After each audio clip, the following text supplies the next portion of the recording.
तो आप सभी पत्रकारों को, हमारे बहनों को, भाइयों को, सबको धन्यवाद कि आप इतनी बड़ी संख्या में यहाँ पे उपस्थित हुए। और खासकर मैं आप सभी लोगों को इसलिए धन्यवाद देना चाहता हूँ कि 2009 जिस वक्त मैं शिवसेना भारतीय जनता पार्टी युति का उम्मीदवार था, 2014 जिस वक्त शिवसेना और भारतीय जनता पार्टी की युति टूटी, फिर भी मीरा भाईंदर और ठाणे की जनता ने फिर एक बार मुझे विधानसभा में दूसरी बार भेजा। तीसरी बार पूरे देश में मोदी जी की लहर थी और हमारे शिवसेना प्रमुख बाला साहब ठाकरे जी के विचार, ये जो जनता को पसंद थे, उनके माध्यम से 84,000 से ज्यादा मार्जिन, 84,008 वोटों से मैं जीत के आया। तो ये सब जो चीजें होती है, सिर्फ प्रताप सरनाईक नहीं, उसमें बहुत बड़ा योगदान लोकतंत्र में पत्रकारों का होता है, जो चौथा स्तंभ है। और आप लोग उसमें मेरे जो विजय में भागीदार भी उतने ही बड़े पैमाने पर हो, तो मैं आप सभी लोगों को धन्यवाद देता हूँ।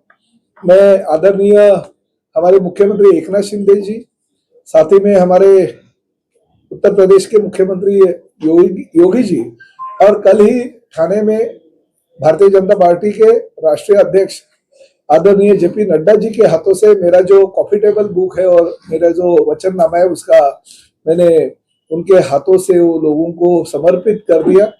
उस वचननामा में अगर आप देखेंगे तो जो काम मैंने किए हैं, जो चल रहे और जो पूरे हो गए, वही काम दिए मैंने। भविष्य के काम कुछ भी दिए नहीं। उसमें खाली एक बैंगलोर सिटी में अगर रोपवे की सेवा हो सकती है तो मीरा भाईंदर और ठाणे में भी होनी चाहिए, ऐसी मेरी एक संकल्पना है। वो सिर्फ रोपवे छोड़ के बाकी सभी चीजें जो है वो मैंने पूरे कर दिए और अभी उसके लिए निधि लेके आया और काम भी चल रहे हैं। आप तो जानते हो कि पिछले 2 सालों से मैंने सिर्फ और सिर्फ मीरा भाईंदर शहर के लिए 3,000 करोड़ से ज्यादा निधि हमारे मुख्यमंत्री एकनाथ शिंदे साहब के माध्यम से राज्य शासन से लाया। तो बहुत सारा निधि जो है हमने MMRDA से लाया, जिसकी वजह से सीमेंट कंक्रीट के काम पूरे के पूरे मीरा भाईंदर शहर में चल रहे हैं।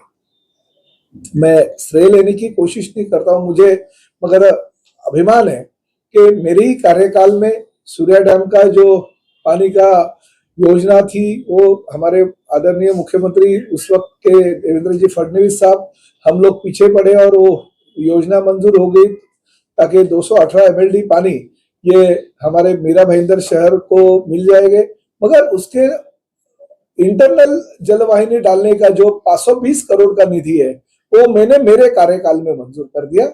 उस वक्त मुख्यमंत्री एकनाथ शिंदे जी थे और एकनाथ शिंदे जी के कार्यकाल में वो 520 करोड़ रुपए का काम मंजूर करके शहर में पूरे बड़े पैमाने पे जो इंटरनल पाइपलाइन घुमानी पड़ती है उसका काम शुरू हो गया।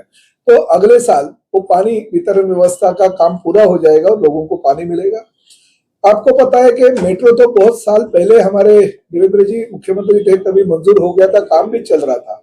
मगर उस मेट्रो के बीच में कुछ टेक्निकल चीजें थी, तो मैंने उस वक्त के कमिश्नर राजीव और ज्वाइंट एडिशनल कमिश्नर सोनिया सिटी जी को बताया, जो विधिमंडल में मैंने आवाज भी उठाया था उसके बारे में, कि अगर नागपुर में मेट्रो का एलिवेटेड अगर ब्रिज हो सकता है, रास्ता हो सकता है, तो मीरा भाईंदर में भी होना चाहिए। और उस माध्यम से मीरा भाईंदर में एलिवेटेड ब्रिज हो गया और उसका लोकार्पण भी हो गया।